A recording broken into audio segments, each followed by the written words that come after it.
E agora nós vamos ver aquilo que eu falei para vocês, coisas que não era para você ter ficado sem durante muito tempo. E claro que tudo tem um lado bom, né, que consegue padronizar mais o ensino médico, mas por outro lado, uma parte ruim que tudo aquilo que não dependia da indústria farmacêutica passou a ser considerado como algo que não funcionasse, charlatanismo, picaretagem e por diante. Aliás, vocês ouvem ainda esses termos até hoje, né? Qualquer coisa que não seja remédio ou que seja estranho ao conhecimento de alguns médicos, o que eles falam? Charlatanismo, picaretagem, não funciona, né? De clinical trials, de ensaios clínicos, que é o melhor nível de evidência, né? Nós queremos os ensaios clínicos, queremos uma revisão sistemática, uma meta-análise desses ensaios clínicos, que testam, né, grupo de pessoa tomando em relação ao grupo de pessoa não tomando. E aqui na conclusão, por exemplo, do uso terapêutico potencial da curcumina, vocês veem que assim, pode ser utilizado por uma gama imensurável de problemas, porque as doenças crônicas, elas são geralmente derivadas ou provocadas de desequilíbrios no sistema inflamatório, onde a pessoa fica inflamada cronicamente, de glicação, de controle de glicação, que é os açúcares, da oxidação, e submetilação. Submetilação vocês já viram lá nas aulas que eu falei do ácido fólico, da vitamina B12, da importância desses nutrientes serem metabolizados, para que depois eles participem do processo de metilação, silenciamento e expressão de genes. Se você tem uma genética, você pode expressar ou não expressar, você vai depender desses elementos que silenciam, e aí a gente chama desse processo silenciamento e expressão de genes também de metilação. Parte desse processo depende disso. Então, aqui, e a curcumina também participa desse processo, indiretamente. Tá? Então, se vocês forem ler estudos sobre curcumina, vocês vão ler em quase todas as condições crônicas. Depressão, em ansiedade, em câncer, em diabetes, em obesidade, em doenças autoimunes. Por quê? Porque como eu mexo na base, que é inflamação principalmente, e oxidação, eu estou automaticamente mexendo na causa de todas as doenças crônicas. Tá? Aqui um outro artigo já molecular, aqui especificando as doenças. Tá? Curcumina, para doenças crônicas, Alzheimer, osteoporose, problemas de fígado, epilepsia, esclerose múltipla, úlcera gástrica, que muita gente, eu já tive paciente que eu prescrevi curcumina, a cápsula laranjada fica, né? E aí ela tá tomando e foi num gastro, depois que estava com sintoma de refluxo. E o gastro falou assim, mamão, o que você está fazendo? Eu tomando isso, aquilo. Não, essa curcumina com piperina, pô, isso aqui vai corroer teu estômago. Deus o livre, isso aí ajuda para a úlcera gástrica, diminui o risco de câncer gástrico. Artrite, problemas dos pulmões. Vocês podem ver aqui, ó, que para doenças crônicas, todas as principais, todas podem, olha aqui, review of latest, uma revisão dos últimos estudos. Olha que legal. Todas as doenças crônicas. E mais, sabe de quando é esse estudo aqui, gente? 2020, ou seja, super atual. Os caras fizeram uma mega revisão e mostrando que, sim, nós temos uma série de doenças que são prevenidas e ajudam a ser tratadas com a curcumina. Infecções, malária, leishmaniose, problemas, doenças sexualmente transmissíveis, doenças inflamatórias, como intestino irritável, como doenças autoimunes, pancreatite, alergias e outras, né? Catarata. Poxa, por que não usar? Por que não usar? Por que a gente negou durante tanto tempo? Meu livro em 2014 que eu publiquei tem um baita de um artigo só sobre curcumina. E muita gente diz assim, mas depois criaram um remédio de curcumina que acho que chama Motori. Aí as pessoas dizem, não, mas é que agora tem evidência. Amigo, como assim agora tem evidência? Tem há muitos anos evidência disso. Por que não usamos? Por que a gente negou a fitoterapia, que já era utilizada na medicina egípcia? Vocês veem que maldade da indústria farmacêutica. E que, assim, que cortina de fumaça que o médico fica atrás. E mais, meus amigos, pergunta da fitoterapia para médico, vamos falar tudo que é picaretagem. A maioria dos médicos. Essa é a palavra, geralmente, picaretagem, charlatanismo, é a palavra do médico que não sabe o que está falando, mas ele quer, assim, É engraçado, o Brasil é um país onde a ignorância é sinônimo de autoridade intelectual. Ele não sabe sobre, ele fala, isso não existe, falta evidência. Ele nunca leu evidência. Mas, olha aqui, ó, mais mecanismos aqui, anticâncer, sistema digestivo, neuroproteção, onde que atuam, né? Quais são os mecanismos de inibição e ativação que ela atua. Então, assim, para quem é profissional de saúde, aqui a gente tem um campo imensurável para que você entenda os mecanismos. É importante não só saber prescrever e que é bom, mas entender os mecanismos. Isso aqui é bastante bioquímico, essas letrinhas todas atrapalham muito o entendimento das pessoas, mas para quem é médico tem que entender. Não dá para fugir hoje em dia de reentender bioquímica. Óleos essenciais. Eu dei um exemplo, tá, de fitoterápica, que eu poderia usar um estudo para cada meia dúzia de estudos, ou 50, 100 estudos para cada um daqueles que eu citei para vocês. Tá? Mas é um exemplo para vocês, porque esses fitoterápicos, todos eles estão sendo ensinados. Em cada módulo tem alguns que eu vou ensinando também, porque eu gosto muito de fitoterapia, eu vou ensinando para que serve. Aqui eu estou mostrando para vocês os que não deveriam, os que são talvez os principais, os que eu mais utilizo. Tá? E óleos essenciais, Victor? Vou mostrar só poucos estudos, porque nós vamos ter módulo de óleos essenciais, mas mostrando que eles utilizavam no passado. A medicina grega utilizava também, não só na egípcia.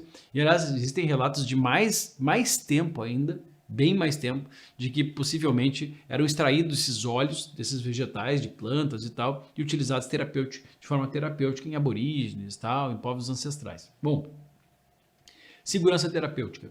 Óleo essencial são utilizados para cura desde a aurora da humanidade e são empregados na indústria cosmética, farmacêutica, alimentícia e na medicina. Todos são antissépticos, sem exceção. Eles ajudam a limpeza. Então eu tenho esse negócio do álcool gel, nesse período, né? O meu álcool gel tinha óleo essencial junto. Eu gostava de lavanda e melaleuca. Pingava lá, misturava no álcool gel, né? Às vezes até comprava já com ele misturado. Meus desodorantes têm óleo essencial, não tem alumínio, não tem parabeno, são naturais. Minhas pastas de dente têm óleo essencial. Quando a moça vai lavar, a nossa funcionária vai lavar as roupas lá em casa, coloca óleo essencial. Quando vai lavar, vai passar aqueles aspiradores, aquelas coisas em cima das coisas, passa óleo essencial também. Mas tem ação antisséptica todos. Natural, sem ser um remédio, sem intoxicar ninguém. Sem exceção. E também fungicidas, antivírus e anti-inflamatórios. Eles não apresentam, isso aqui está a referência ali embaixo, tá? Eles não apresentam os efeitos colaterais encontrados nos medicamentos sintéticos, não quer dizer que eles são melhores que, porque tem medicamento muito importante para determinadas condições, tem óleos para outras, né? Talvez isso explique o renovado interesse pela cura natural. Sim, cresceu demais a comercialização de óleos essenciais, o que é bom, né? As pessoas começarem a utilizar de forma, claro que tem forma de utilizar, vocês vão aprender ainda no módulo de óleos. Olha que legal aqui, ó. Western Herbal, uma revisão sistemática e meta-análise do uso de ervas para síndrome do intestino irritável. Se você tem intestino ruim, não é só intestino irritável não, que eu tenho, é que você tem falta de saúde intestinal, seja por constipação, excesso de diarreia, existe um número de ervas medicinais muito promissoras para o tratamento. O principal é o óleo essencial de peppermint, de hortelã-pimenta. Então, aquele chazinho de hortelã, que é fraco para isso, você pode ter cápsulazinhas com óleo de hortelã-pimenta. Você pode pingar no seu chá o óleo essencial de hortelã-pimenta, que é barato, acessível. Vamos dizer, eu ando lado a lado com esse óleo essencial de pimenta porque eu tenho intestino irritável, eu uso demais e prescrevo bastante. E quem tem intestino irritável, está usando isso? Não. Está usando o que geralmente? Um remédio forte, imunossupressor, ou então algum inibidor de inflamação final. Gente, por que não começar com essas coisas antes? Qual o motivo? Qual o motivo de termos abandonado isso? Que isso aqui iniciou no Egito, lá antes do Egito, mas no Egito nós temos fortes relatos de fitoterapia. O estudo duplo cego, placebo, controlado, o óleo essencial de hortelã-pimenta, que categoricamente ele se mostra eficaz. Como que você tem um intestino ruim, constipado, ou intestino irritável, ou alteração de fluxo intestinal, ou de fezes, e não sabe disso? Por que ninguém lhe avisou? Porque isso foi negado. Que mais estudo, né? Ah, Vitor, mas isso é uma coisa que reacendeu agora, nova? Trouxe aqui, ó, estudo de 1998. mostrando uma revisão sistemática e meta-análise, tudo que o pessoal da medicina baseada em evidências quer, mostrando que serve para intestino irritável. Esse estudo aqui nós vamos repetir quantas vezes for necessário, porque esse é um estudo de 2010, nós estamos 11 anos depois, mostrando que o óleo essencial de lavanda ingerido, ele é tão eficaz e muito menos efeitos colaterais do que lorazepam para ansiedade generalizada. Lorazepam é um primo irmão do Rivotril, que todo mundo se caga de medo de usar porque é muito difícil de tirar depois. São benzodiazepínicos. Por que a gente não começa a tratar as pessoas com ansiedade com óleo de lavanda ao invés do Rivotril, ao invés do antidepressivo? Amigos, não tem como. Por que isso foi abandonado? Não é possível que só eu me sinta aqui indignado com esse tipo de coisa. Vocês têm que ter acesso a esses negócios. Não vicia, não tem problema nenhum de usar.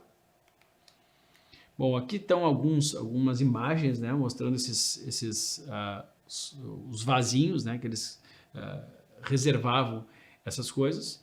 E um dos óleos antigos utilizados é o óleo de mirra e o óleo de frankincense, né, que são bem antigos utilizados. Aliás, a gente tem um suplemento hoje, que é o extrato de Boswellia serrata, que vem dessa planta que dá o óleo de frankincense, que tem atividade super anti-inflamatória. E aqui, ó, composição e potencial anticâncer, com atividade anticâncer, dos óleos essenciais de mirra e frankincense. Aliás, o óleo de mirra, lá naquela região do Oriente Médio, eles chamam de óleo dourado, né? Que é um óleo que tem um peso de ouro para eles, né? Eles valorizam demais. E não tem um acessível para comprar no Brasil, ninguém usa. Frankincense e mirra.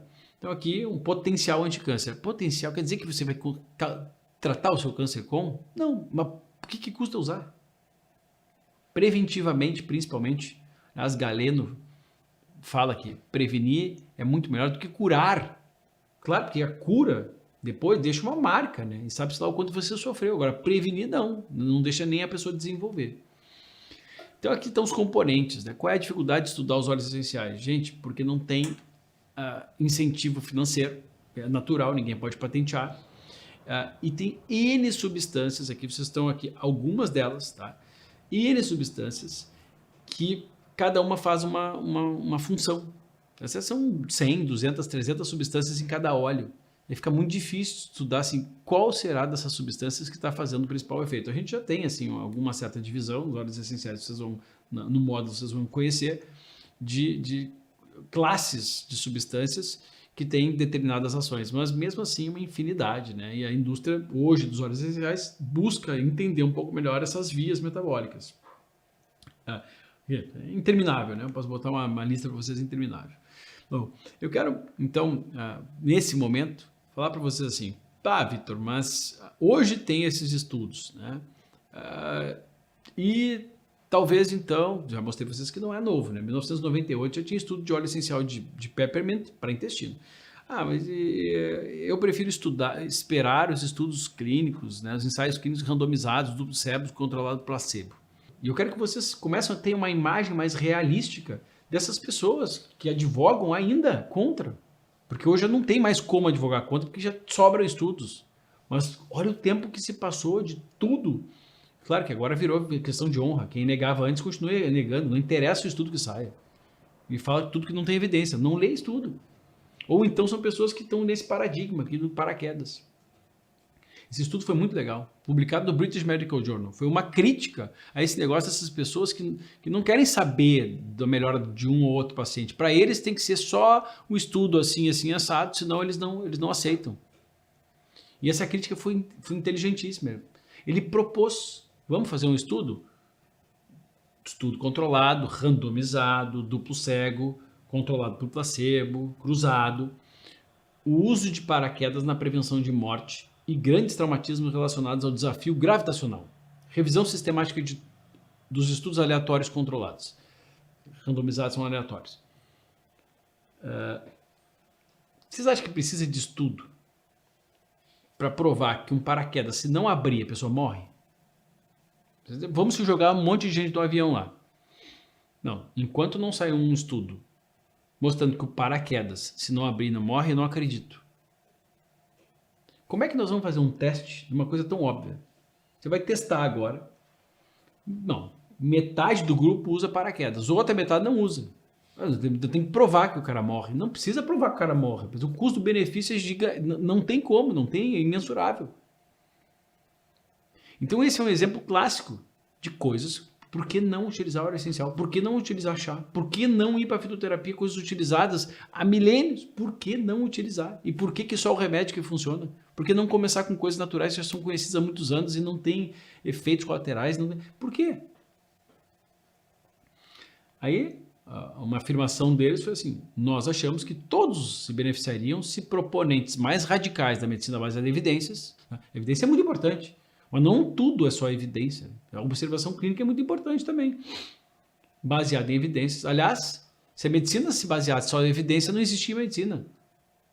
Nem no passado, porque eles tiveram que observar o que acontecia com as coisas, para levantar as hipóteses que isso tratava tal coisa. Vocês viram que usava anestesia no passado. Mas vamos esperar um estudo duplo cego. Mas como? Eu tenho que levantar uma suspeita que alguma coisa anestesia a pessoa. 90%, 85% a 90% de tudo que os médicos fazem, tudo, exame, cirurgia, indicação de remédios, não tem um nível A de evidência. Como é que alguém tem a pacha de falar que quer uma evidência da curcumida que já tem nível A, quando ele prescreve a coisa que não tem nível A? Se você não acredita que funciona ou não, é porque você não leu e nunca tratou ninguém. Tudo bem. Nós achamos que todos se beneficiariam se os proponentes mais radicais da medicina baseada em evidências organizassem e participassem de estudo duplo cego, aleatório, controlado por placebo, cruzado com paraquedas, para ver se funciona ou não funciona. Aí o Dr. Gordon Smith, sabiamente, não existe substituto para o bom senso. Na ausência ou impossibilidade de estudos controlados e aleatórios, é importante considerar os dados baseados em observação. A questão se uma intervenção é eficaz ou não é sempre muito complexa, mesmo depois de nível A de evidência. Termino aqui com essa frase que eu gosto muito, que é de Essa de Queiroz. De novo, eu não tenho. Pago um preço por isso. Né? Eu sempre paguei, mas estou disposto a pagar. Não tenha medo de pensar diferente dos outros. Tenha medo de pensar igual e descobrir que todos estão errados.